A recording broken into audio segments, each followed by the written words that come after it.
Hi friends, मैं आकांक्षा शर्मा जी की वित्तकांक्षा में आपका स्वागत करती हूँ। पटवारी महारिवीजन में आज सुपर डुपर प्रबंधन के प्रश्न हम पढ़ने वाले हैं। आपसे 15 तारीख तक लगातार बहुत सारी वीडियोस आएंगी। बस आपको ये करना है कि शेयर आपको कर देना है, वीडियो मैं बनाऊंगी। और विज्ञान के भी कुछ मॉडल पेपर लेके आऊँगी, कंप्यूटर के भी प्रबंधन के बहुत सारे मैसेज आए हैं। हिंदी का मैराथन बोल रहे हैं तो हिंदी के 1000 प्रश्नों की मैराथन लेके आऊँगी। वो प्रिंट नहीं करूँगी, मैं खुद जो जो इम्पोर्टेंट है उसको हैंड रिटन ही बना रही हूँ। तो कल या परसों में हिंदी का लेके आऊँगी 1000 प्रश्न। वो अगर प्रश्न कर लेंगे तो आपको और पढ़ने की हिंदी में ज़रूरत नहीं पड़ेगी। बाकी मध्य प्रदेश का हुआ, सामान्य ज्ञान का हुआ, तो और जीके का पार्ट है, उसमें आपको करंट, खेल कूद ये जो वाले टॉपिक ज़्यादा करना है। तो करंट में करा ही रही हूँ, करंट के बहुत सारे टॉपिक मैंने करा दिए हैं, बहुत सारे वन लाइनर करा दिए। कुछ और एक फटाफट 200 प्रश्नों का लेके आऊँगी, राष्ट्रीय और अंतर्राष्ट्रीय, उसमें सभी सूचकांक वगैरह कवर हो जाएंगे। तो चलिए स्टार्ट करते हैं। पहला क्वेश्चन है, हेनरी फ्योल ने कुल कितने सिद्धांत दिए थे? हेनरी फ्योल ने कुल कितने सिद्धांत दिए थे? तो हेनरी फ्योल ने 14 सिद्धांत दिए थे। आपसे पूछ सकते हैं कि हेनरी जो फ्योल थे उन्होंने कौन सा सिद्धांत दिया था? तो प्रशासन का जो प्रबंध सिद्धांत है वो हेनरी फ्योल ने दिया था, और वैज्ञानिक प्रबंध का सिद्धांत दिया था टेलर ने। हेनरी फ्योल ने कौन सा दिया था? प्रशासनिक प्रबंध का सिद्धांत दिया था। कुल कितने सिद्धांत दिए इन्होंने? मेन 14 सिद्धांत इन्होंने दिए हैं। अगला क्वेश्चन है, उद्देश्यों का सामाजिक सामंजस्य सिद्धांत क्या होता है? एक सेकेंड, अच्छा कलर कर लूं। उद्देश्यों का सामंजस्य सिद्धांत क्या होता है? संगठन। आपसे पूछेंगे कि उद्देश्यों का सामंजस्य सिद्धांत क्या होता है, तो उद्देश्यों का जो सामंजस्य मतलब जिसमें हम सामंजस्य बिठा सकते हैं, सब लोग मिलजुल कर एक साथ काम कर सकते हैं, तो वो किस चीज़ में करेंगे? संगठन में ही करेंगे ना। तो संगठन सामंजस्य का जो सिद्धांत है वो क्या कहलाएगा? संगठन कहलाएगा। अगला है, किसी भी उपक्रम में संगठन की स्थापना उच्च प्रबंध करता है, मतलब उच्च प्रबंधक करता है। उच्च प्रबंधक किसी भी कोई भी आप उपक्रम हो रहे हैं तो अलग अलग प्रबंधन के 3 स्तर होते हैं, उच्च स्तर, मध्य स्तर और निम्न स्तर। अब जो वो पूछ रहे हैं कि जो प्रबंधन की जो मेन स्थापना करता है संगठन की, कोई भी संगठन की जो स्थापना करेगा, फाउंडर रहेगा, वो उच्च प्रबंधक ही रहेगा ना। तो वो यही पूछ रहे हैं कि किसी भी उपक्रम में संगठन की स्थापना कौन करता है, तो उच्च प्रबंधक संगठन की स्थापना करते हैं। अगला है, संगठन शब्द के अर्थ को समझने हेतु कितने आधारों पर वर्गीकृत किया है? संगठन के अर्थ को समझाने के लिए संगठन को कितने भागों में डिवाइड किया है? 2 भागों में डिवाइड किया है। पूर्वाधिकार अंश ऋण पत्र के रूप में होते हैं। आपसे पूछेंगे जो पूर्वाधिकार अंश होते हैं, पूर्व के जो अंश पर जो पैसा बचा होगा पूर्व का, उसका जो पूर्व अधिकार है, पहले के ही आपके अधिकार में है कोई अंश, तो वो किस रूप में होते हैं? वो ऋण पत्र के रूप में होते हैं। पूर्वाधिकार अंश किस रूप में होते हैं? आपसे आ जाएगा ऋण पत्र, जाएगा बही खाता, वो कैश, कुछ भी मतलब लिख के दे देंगे ऑप्शन में, और ऋण पत्र दे देंगे। तो आपको याद रखना है पूर्वाधिकार किस रूप में होते हैं? पूर्वाधिकार होते हैं ऋण पत्र के। पूर्वाधिकार अंश किस रूप में होते हैं? ऋण पत्र के रूप में होते हैं। याद रखिएगा, पूर्वाधिकार अंश किस रूप में होते हैं? ऋण पत्र के रूप में। क्रेता स्वयं चौकन्ना रहे, यह किसका कथन है? क्रेता मतलब जो खरीद रहा है। एक तो होता है विक्रेता और एक होता है क्रेता। विक्रेता जो बेच रहा है, क्रेता जो खरीद रहा है। क्रेता को खुद चौकन्ना रहना चाहिए कि कहीं विक्रेता उसको गलत चीज़ें तो नहीं दे रहा है। तो यह कथन किसका है? यह है कैविट वेडिएटर का। किसका है? कैविट वेडिएटर का ये कथन है। ये बहुत ज़्यादा इंपॉर्टेंट क्वेश्चन भी है, बहुत बार आ भी चुका है। क्रेता स्वयं चौकन्ना रहे, ये किसका कथन है? कैविट वेडिएटर का। फ्रेंड्स, एक वीडियो लेके आऊँगी प्रबंध की 500 प्रश्नों की, और एक और वीडियो लेके आऊँगी जितने भी कथन हैं, जिसने जो जो कहा है वो जरूर पूछा जाता है, तो उसका एक वीडियो लेके आऊँगी मैं। अगला है, उपभोक्ता संरक्षण अधिनियम कब आया था? 24 दिसंबर 1986 को आया था। अगला है, वस्तु विक्रय अधिनियम कब आया था? वस्तु विक्रय अधिनियम आया था 1930 में। वस्तु विक्रय अधिनियम कब आया था?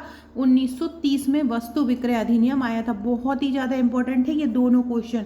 उपभोक्ता संरक्षण अधिनियम कब आया था? 24 दिसंबर 1986 को। और वस्तु विक्रय अधिनियम कब आया था? 1930 को। फ्रेंड्स, मैं बार बार इसलिए बोलती हूँ कि आपको यहीं से ही सुन के ही याद हो जाए, मेरी आवाज़ के द्वारा ही अगर हो पाए, तो इसलिए मैं कोई भी जो क्वेश्चन है उसको मोस्टली कोशिश करती हूँ कि मैं 2 बार बोलूँ। तो विक्रय कब आया था? वस्तु विक्रय अधिनियम 1930 में। उपभोक्ताओं के कुल कितने प्रमुख अधिकार हैं? उपभोक्ताओं के 6 प्रमुख अधिकार हैं। कितने हैं? 6। विश्व उपभोक्ता दिवस कब मनाया जाता है? विश्व उपभोक्ता दिवस मनाया जाता है 15 मार्च को। विश्व उपभोक्ता दिवस कब मनाया जाता है? 15 मार्च को मनाया जाता है। भारतीय उद्यमिता विकास संस्थान की स्थापना किस सरकार द्वारा की गई थी? गुजरात सरकार द्वारा। भारतीय उद्यमिता विकास संस्थान की स्थापना किसके द्वारा की गई थी? इसको EDEI कहा जाता है और किसके द्वारा की गई थी? गुजरात सरकार द्वारा। क्रिस्टोफर ने साहसी के 18 गुणों का वर्णन किया है। क्वेश्चन आता है कि किसने साहसी के 18 गुणों का वर्णन किया है? तो क्रिस्टोफर ने किया है। ये भी क्वेश्चन पूछ सकते हैं कि क्रिस्टोफर ने साहसी के कितने गुणों का वर्णन किया है? 18। कि किसने साहसी के 18 गुणों का वर्णन किया है? क्रिस्टोफर ने। तो दोनों ही तरह से आपसे पूछ सकते हैं। अगला है स्टार्टअप का जो टर्नओवर होता है, स्टार्टअप का जो टर्नओवर होता है वो कितना होता है? अधिकतम कितना होता है? स्टार्टअप कर रहे हैं तो टर्नओवर कितना होना चाहिए? 25 करोड़ रुपए। कितना होना चाहिए? 25 करोड़ रुपए। किसी भी स्टार्टअप का टर्नओवर कितना होना चाहिए वर्ष में? 25 करोड़ तो कम से कम होना चाहिए। भारतीय उद्यमिता विकास संस्थान कहाँ पर है? अहमदाबाद में। अहमदाबाद कहाँ पर है? गुजरात में। भारतीय विनियोग केंद्र की स्थापना कहाँ पे की गई है? बहुत इंपॉर्टेंट क्वेश्चन है क्योंकि हमारे मध्य प्रदेश से संबंधित है। भारतीय विनियोग केंद्र की स्थापना कब की गई थी? मध्य प्रदेश सरकार द्वारा की गई थी भारतीय विनियोग केंद्र की स्थापना। उद्यमिता क्या है? उद्यमिता ज्ञान पर आधारित क्रिया है। ये पूछा जाता है उद्यमिता डैश आधारित क्रिया है। ज्ञान लिख देंगे, कला लिख देंगे, पेशा लिख देंगे, विज्ञान लिख देंगे, तो आपसे पूछेंगे क्या है, तो आपको बताना है उद्यमिता क्या है? एक ज्ञान पर आधारित क्रिया है। क्या है? ज्ञान पर आधारित क्रिया है। अगला क्वेश्चन है उद्यमिता विकास कार्यक्रम से स्वरोजगार प्राप्त होता है। ये क्वेश्चन बहुत ज़्यादा बार पूछा गया है। उद्यमिता विकास कार्यक्रम से फिर डैश लिखा है और फिर प्राप्त होता है, उसमें लिखा है पैसा, स्वरोजगार, ऋण, ऐसे बहुत सारे ऑप्शन लिखे और ऐसा लगता है कि हाँ वो दूसरे तीसरे ऑप्शन भी सही हो सकते हैं, लेकिन नहीं, आपको ध्यान रखना है कि उद्यमिता विकास कार्यक्रम से स्वरोजगार प्राप्त होता है। व्यक्ति खुद का रोजगार स्थापित कर सकता है। किसके द्वारा? उद्यमिता के द्वारा। व्यापार एक निष्कर्षण उद्योग है। क्वेश्चन आता है कि इनमें से क्या एक निष्कर्षण उद्योग है? इनमें से क्या एक निष्कर्षण उद्योग है? तो व्यापार। क्या एक निष्कर्षण उद्योग है? तो व्यापार है एक निष्कर्षण उद्योग। इनमें से क्या एक निष्कर्षण उद्योग है? व्यापार है एक निष्कर्षण उद्योग। अब इनमें से क्या एक जननिक उद्योग है? आपसे पूछेंगे जननिक उद्योग कौन है? तो ये है पशुपालन। निष्कर्षण उद्योग क्या है? व्यापार है। जननिक उद्योग क्या है? पशुपालन है। रेपो एक पुनर्खरीद समझौता है। तो रेपो दर आपने सुनी होगी ना, रेपो दर, रिवर्स रेपो दर, बैंक दर, तो उसमें रेपो जो होती है वो क्या होता है? तो रेपो एक पुनर्खरीद समझौता होती है। रेपो क्या होता है? रेपो एक पुनर्खरीद समझौता होता है, याद रखिएगा। अगला है भारत में कुल स्टॉक एक्सचेंज की संख्या कितनी है? भारत में कुल स्टॉक एक्सचेंज है 22। भारत में कुल स्टॉक एक्सचेंज की संख्या कितनी है? 22 है। मार्शल ने समय के आधार पर बाजार को 4 भागों में बांटा है। मार्शल ने समय के आधार पर बाजार को कितने भागों में बांटा है? 4 भागों में। याद रखिएगा, क्वेश्चन ये भी पूछा जा सकता है कि समय के आधार पर बाजार को 4 भागों में किसने बांटा है? मार्शल ने बांटा है। ये भी पूछा जा सकता है मार्शल ने समय के आधार पर बाजार को कितने भागों में बांटा है? 4 भागों में बांटा है। राष्ट्रीय व शेयर बाजार का गठन किस समिति की अनुशंसा पर हुआ था? राष्ट्रीय व शेयर बाजार का गठन हुआ था फेरवानी समिति की अनुशंसा पर। किसकी अनुशंसा पर? फेरवानी समिति की अनुशंसा पर। सेबी बोर्ड का प्रबंध किसके द्वारा, कितने सदस्यों के द्वारा किया जाता है? सेबी बोर्ड का प्रबंध 6 सदस्यों के द्वारा किया जाता है। फेरवानी समिति का गठन कब हुआ था? फेरवानी समिति का गठन हुआ था 1991 में। फेरवानी समिति का गठन कब हुआ था? 1991। फ्रेंड्स, मेरे पटवारी के नोट्स के साथ आपको एक बुकलेट गई होगी व्यापम के पूर्व परीक्षाओं में आए हुए, लगभग उसमें 2000 प्रश्न हैं। उसका मैं वीडियो भी बनाऊंगी कल या परसों में। मैराथन 2000 प्रश्नों का आएगा। सामान्य ज्ञान में आपको वो मतलब अपने आप में ही संपूर्ण रहता है क्योंकि उसमें बहुत सारे ऐसे क्वेश्चन हैं जो बार बार रिपीट होते हैं और बार बार व्यापम द्वारा पूछे गए हैं। तो लगभग 4-5 साल पुराने व्यापम के वो एक साथ पेपर है, तो वो मैं आपके लिए मैराथन लेके आऊँगी वो सामान्य ज्ञान के प्रश्नों का। तो उससे आपकी सामान्य ज्ञान की दिक्कत जो है वो खत्म हो जाएगी। राष्ट्रीय शेयर बाजार का गठन कब हुआ था? राष्ट्रीय शेयर बाजार का गठन हुआ 1992 में। राष्ट्रीय शेयर बाजार का गठन कब हुआ? 1992। फेरवानी समिति की 1991 में और राष्ट्रीय शेयर बाजार का कब हुआ? 1992 में। सबसे पहले विदेशी वायदा कारोबार NSE ने कब आरंभ किया है? सबसे पहले विदेशी वायदा कारोबार NSE ने 2008 में प्रारंभ किया है। सबसे पहले विदेशी वायदा कारोबार कब आरंभ हुआ? 2008 में। ये बहुत इंपॉर्टेंट है। सबसे पहले विदेशी वायदा कब आरंभ हुआ? 2008 में। प्रतिभूति बाजार के दूसरे भाग को क्या बोला जाता है? स्टॉक एक्सचेंज बोला जाता है। प्रतिभूति बाजार के दूसरे भाग को क्या बोला जाता है? स्टॉक एक्सचेंज बोला जाता है। फ्रेंड्स, न्यू है चैनल पर तो चैनल को सब्सक्राइब जरूर कीजिएगा। मैं आपके लिए वीडियो बना रही हूँ, आप शेयर कीजिएगा ज़्यादा से ज़्यादा अपने फ्रेंड्स में, टेलीग्राम पर, फेसबुक पर, व्हाट्सएप पर शेयर जरूर कीजिएगा वीडियो को। और अगर आपने अभी तक हमारे व्हाट्सएप, टेलीग्राम, फेसबुक, ट्विटर को ज्वाइन नहीं किया है तो ज्वाइन जरूर कर लीजिएगा। वहाँ बहुत महत्वपूर्ण इंपॉर्टेंट अपडेट आपको मिलता रहेगा, तो ज्वाइन जरूर कर लीजिएगा। डिस्क्रिप्शन बॉक्स में लिंक मिलेगा। और आपने हमारे पूरे पहले पुराने वीडियो नहीं देखे हो, चाहे प्रबंधन के हो, चाहे मैथ्स, चाहे हिंदी का है, चाहे जीके, चाहे रीजनिंग, कोई भी अगर आपने नहीं देखे तो प्लेलिस्ट में जाइएगा। प्लेलिस्ट में पटवारी ग्रुप 2 नाम से आपको प्लेलिस्ट मिलेगी। वहाँ आपको लगभग 50 से 70 वीडियो बन चुके हैं। और उसके अलावा डिस्क्रिप्शन बॉक्स में भी उसका लिंक आपको मिल जाएगा। रोकड़ प्रवाह विवरण लेखक मानक संख्या 3 के अंतर्गत तैयार की। ये क्वेश्चन आता है कि जो रोकड़ प्रवाह विवरण होते हैं वो ये लेखन है। रोकड़ प्रवाह विवरण लेखन, रोकड़ प्रवाह विवरण जो लेखन होते हैं वो किसके अनुसार तैयार करवाए जाते हैं? तो ये मानक संख्या 3 के अंतर्गत करवाए जाते हैं। रोकड़ प्रवाह लेखन, रोकड़ प्रवाह लेखन किसके अंतर्गत, किसके अनुसार तैयार किए जाते हैं? मानक संख्या 3 के अंतर्गत तैयार किए जाते हैं रोकड़ प्रवाह विवरण। रोकड़ के कुशल प्रबंधन में कौन सहायक होता है? रोकड़ के कुशल प्रबंधन में सहायक होता है कोष प्रवाह। रोकड़ के कुशल प्रबंधन में सहायक कौन होता है? कोष प्रवाह। वित्तीय बजट की अवधि कितनी होती है? बजट को जो जारी होता है उसकी 1 वर्ष की अवधि। बजट से याद आया, जो बजट का भी मध्य प्रदेश का बजट आया उसके कुछ क्वेश्चन जैसे शिक्षा पर, स्वास्थ्य पर, कोई योजना पर कितना खर्च हुआ है वो क्वेश्चन आ सकता है। लगभग 10-15 जो फैक्ट हैं बहुत ज़्यादा इंपॉर्टेंट है।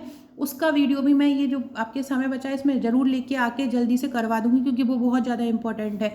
उससे बजट से या प्रबंधन में भी क्वेश्चन आ सकता है और जीके में भी आ सकता है। कोई किसी भी पार्ट में वो बजट का एक क्वेश्चन डाल सकते हैं। वित्तीय बजट की अवधि कितनी है? 1 वर्ष है। समय आधारित बजट किस प्रकार का बजट है? समय आधारित बजट होता है अल्पकालीन बजट। ये इस प्रकार के क्वेश्चन आ सकते हैं। जो 30th क्वेश्चन है, रोकड़ के कुशल प्रबंधन में क्या सहायक होता है? कोष प्रवाह। अगला क्वेश्चन है, एक प्लांट के बेचने पर हानि को, जो एक प्लांट कोई बेचा और आपको हानि हुई तो वो जो हानि को रोकड़ के कहाँ पर जोड़ा जाएगा? प्रारंभिक शेष में जोड़ा जाएगा। प्लांट के बेचने पर जो हानि होगी, हानि को रोकड़ के कहाँ पर जोड़ा जाएगा? प्रारंभिक शेष में जोड़ा जाएगा। प्रबंधन लेखे लेखांकन की जानकारियों से संबंधित होती हैं। यह किसका कथन है? प्रबंधन के लेखे जो होते हैं वो लेखांकन की जानकारियों से संबंधित होते हैं। ये कथन है रॉबर्ट एंथोनी का। संपूर्ण प्रबंधकीय लेखांकन संप्रेषण पद्धति से संबंधित है। ये बहुत इंपॉर्टेंट क्वेश्चन है। क्वेश्चन पूछ रहे हैं कि जो संपूर्ण प्रबंधकीय लेखन है वो किससे संबंधित है? तो संपूर्ण प्रबंधकीय लेखन लेखांकन संप्रेषण पद्धति से संबंधित। ये पद्धति पूछेंगे अलग से कि जो लेखांकन होता है, प्रबंधकीय लेखांकन होता है वो किससे संबंधित है? संप्रेषण पद्धति से संबंधित है। भारत में प्रथम बजट किसका प्रस्तुत किया गया? भारत में प्रथम बजट प्रस्तुत किया 1860 में। बजट किस भाषा का शब्द है? बजट फ्रांसीसी भाषा का शब्द है। वही खाता का अर्थ क्या होता है? किताबों को रखना। वही खाता का क्या अर्थ होता है? किताबों को रखना। फ्लोट शब्द का क्या अर्थ होता है? फ्लोट शब्द का अर्थ होता है धनराशि। फ्लोट शब्द का क्या अर्थ होता है? धनराशि होता है। पुस्तक पालन या बुक कीपिंग, पुस्तक पालन को क्या बोलते हैं? बुक कीपिंग की दोहरा लेखा प्रणाली का आविष्कार किसने किया था? लुकास पियोली ने किया था। पुस्तक पालन की दोहरा लेखा प्रणाली का आविष्कार किसने किया था? लुकोस पियोली ने किया था। फ्रेंड्स, आकांक्षा 1957 मेरी इंस्टा आईडी है। अगर आपने नहीं फॉलो किया है तो फॉलो जरूर कर लीजिएगा। बहुत ही इंपॉर्टेंट वहाँ पर आपको जानकारी मिलेगी, महत्वपूर्ण फैक्ट मिलेंगे, जीके के क्वेश्चन मिलेंगे और बहुत ही अच्छे महत्वपूर्ण इंपॉर्टेंट मोटिवेशनल थॉट मिलेंगे। तो ज़रूर इसको फॉलो कर लीजिएगा और फॉलो करके मुझे मैसेज भी कीजिएगा। आहरण खाता क्या है? आहरण खाता एक प्रकार का व्यक्तिगत खाता है। क्या है आहरण खाता? व्यक्तिगत खाता है। जिस व्यक्ति को उधार माल बेचा जाता है वह क्या कहलाते हैं? उधार माल जिसको बेचा जाता है वो देनदार कहलाते हैं। उधार माल लिया है और फिर बेचा है तो वो क्या कहलाएगा? वो देनदार कहलाएगा, क्योंकि वो आपको पैसे दे रहा है। तो उधार माल जिसको बेचा जाता है वह क्या कहलाता है? देनदार। श्री एन सरकार के अनुसार बही खाता विज्ञान और कला दोनों है। किसने बोला है बही खाता को विज्ञान और कला? श्री एन सरकार ने। वित्त का सबसे सस्ता स्रोत क्या है? प्रतिधारित उपार्जन। प्रतिधारित उपार्जन वित्त का सबसे सस्ता स्रोत है। ऋण किससे संबंधित होता है? निम्न लागत उच्च जोखिम। ऋण किससे संबंधित होता है? जिसमें लागत निम्न लागत लेकिन जोखिम क्या होता है? उच्च होता है। तो ऋण किससे संबंधित होता है? निम्न लागत से और उच्च जोखिम से। यह माना जाता है कि विज्ञापन विक्रय को प्रभावी बनाता है। आपको कोई चीज़ बेचना है, उसको आप एडवर्टाइजमेंट करवाएंगे, कोई भी चीज़ आपको न्यूज, जब भी आप टीवी चालू करते हैं तो बहुत सारे एडवर्टाइजमेंट आते हैं, साबुन का आता है, शैम्पू का आता है, अलग अलग तरीके से अट्रैक्ट करते हैं और आप हो भी जाते हैं अट्रैक्ट, हाँ ये बहुत अच्छा साबुन है, देखो कितना गोरा कर दिया, बाल कितने लंबे कर दिए हैं आंवला के तेल ने। तो ये व्यक्ति के अंदर ये भ्रांति बन जाती है, जब वो जैसा उसको दिखाया जाता है ना, तो वो कम से कम 100% नहीं होता है, तो 60% तो वो हो ही जाता है कि हाँ मतलब ये तो बहुत प्रभावी है। तो विज्ञापन विक्रय को प्रभावी बनाता है। अगला है, अमेरिकी औद्योगिक क्रांति से अमेरिका में विपणन प्रबंध का विकास हुआ है। विपणन प्रबंध का विकास हुआ है अमेरिकी औद्योगिक क्रांति से। विक्रय प्रबंध की उपयोगिता तृतीय अवस्था में समझी जाने लगी है। क्वेश्चन है आएगा कि विक्रय प्रबंध की उपयोगिता किस अवस्था में समझी जाने लगती है? पहली, दूसरी, तीसरी? तो तीसरी अवस्था में। फ्रेंड, वो वाले क्वेश्चन मैंने अभी इसमें नहीं किए हैं कि जैसे कि ये किसने कहा है या इसके कितने प्रकार हैं, इनमें कौन शामिल नहीं है, ये मैं नेक्स्ट वीडियो लेके आऊँगी, उसमें बताऊँगी। इसमें थोड़े से जो कठिन से क्वेश्चन है जो पूछे जाते हैं, वो मैंने 71 प्रश्न इसमें शामिल किए हैं, ताकि आपको 71 के 71 तुरंत याद हो जाए। कम क्या करते हैं, मैं क्या होता है जल्दी याद हो जाते हैं, तो इसलिए मैं इसको इस प्रकार से लेके आई हूँ। उपभोक्ता संचालित वितरण विचारधारा में बॉस प्रबंधक को माना जाता है। उपभोक्ता द्वारा जो संचालित होती है विचारधारा, उसमें जो बॉस होता है वो प्रबंधक को ही माना जाता है। बॉस किसको माना जाता है? प्रबंधक को। जहाँ कई विकल्प सामने होते हैं वहाँ अवश्य नियोजन किया जाना चाहिए। मतलब जहाँ पर कई विकल्प हों, बहुत सारे विकल्प, आप क्या करें, बहुत सारे विकल्प हो, तो वहाँ पे एक योजना बना लेनी चाहिए। नियोजन प्रबंधन का एक प्राथमिक कार्य होता है। यही मैं बोल रही थी, जितने भी कार्य हैं, कितने कार्य इसमें बताए, किसने इतने कार्य बताए, पहला कार्य कौन है, इनमें से कौन नहीं है, ये वाले क्वेश्चन भी आते हैं। तो इसके लिए मैं एक और वीडियो लेके आऊँगी, उसमें आपको ये वाले सब क्वेश्चन करवा दूँगी। बाकी मेरा जो अगर आपने मेरी PDF ली हो, जो MCQ की PDF है, बता देती हूँ। ये MCQ की PDF है, इसमें 1463 MCQ, इसमें सभी प्रकार के क्वेश्चन कवर हैं। 90 रुपये की इसकी PDF है। तो अगर आप इसको लेना चाहते हैं तो आप मुझे ऊपर दिए नंबर पर व्हाट्सअप करके इसको परचेस कर सकते हैं।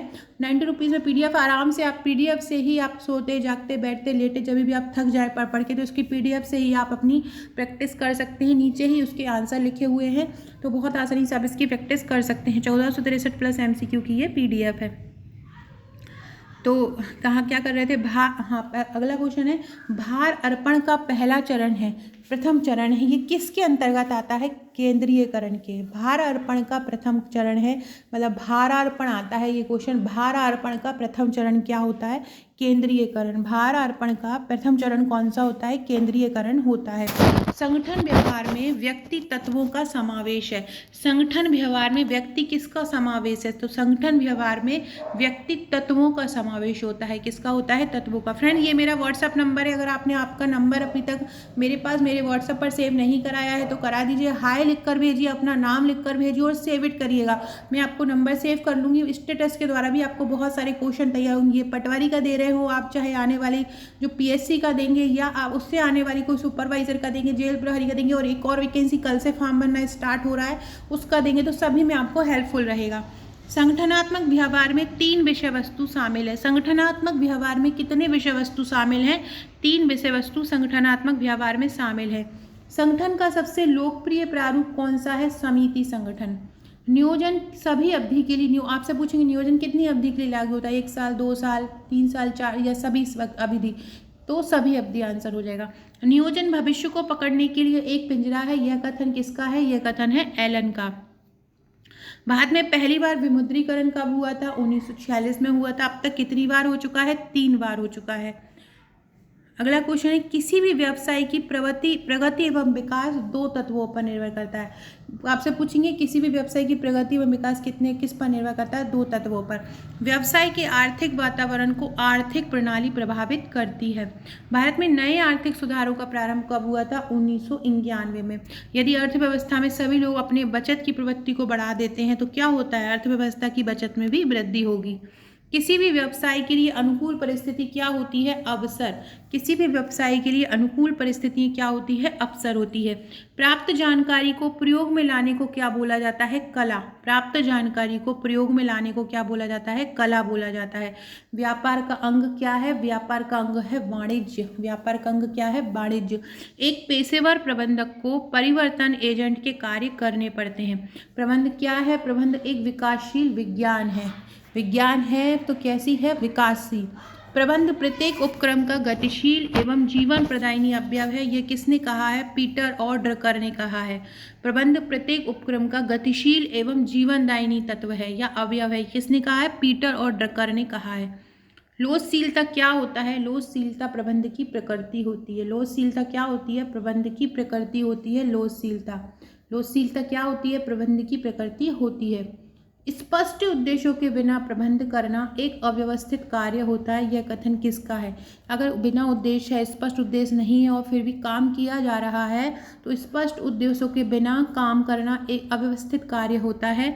स्पष्ट उद्देश्यों के बिना प्रबंध करना एक अव्यवस्थित कार्य होता है। किसने कहा? ये कूंज डोनल ने कहा है। स्पष्ट उद्देश्यों के बिना प्रबंध करना एक अव्यवस्थित काम होता है। किसने बोला है? कूंज डोनल ने बोला है। प्रबंध का जंगल सिद्धांत किसके द्वारा प्रतिपादित किया गया? हैरोल्ड कुंज। देखो कुंज का आप ऊपर भी मैंने करवाया है। स्पष्ट उद्देश्यों के बिना प्रबंध कुंज, और प्रबंध का जंगल सिद्धांत भी कुंज, और उसके ऊपर मैंने उसका करवाया है ड्रकर का। तो ये सभी क्वेश्चन अच्छे से याद रखिएगा। तो प्रबंध प्रत्येक उपक्रम का गतिशील एवं जीवन प्रदायिनी तत्व, ये ड्रकर ने कहा है। और स्पष्ट उद्देश्यों के बिना प्रबंध करना, ये कूंज और डोनल ने कहा है। जंगल सिद्धांत भी किसने दिया है? हैरोल्ड कूंज ने दिया है। सो फ्रेंड्स, ये थे हमारे आज के क्वेश्चन। बहुत ही शानदार क्वेश्चन थे। ऐसे ही और क्वेश्चन मैं आपके लिए लेके आऊँगी। बहुत सारे मॉडल सेट लेके आऊँगी संभावित प्रश्नों का, तो जरूर देखिएगा। ये करिए, मेरा सब्सक्राइब जरूर कीजिएगा। नए हैं आप अगर चैनल पर तो व्हाट्सअप कीजिएगा, व्हाट्सअप ग्रुप से जुड़िएगा, टेलीग्राम ग्रुप से जुड़िएगा। इंस्टा आईडी को फॉलो नहीं किया है तो ये मेरी इंस्टा आईडी लिखिए, फॉलो कीजिएगा। Okay friends, thank you.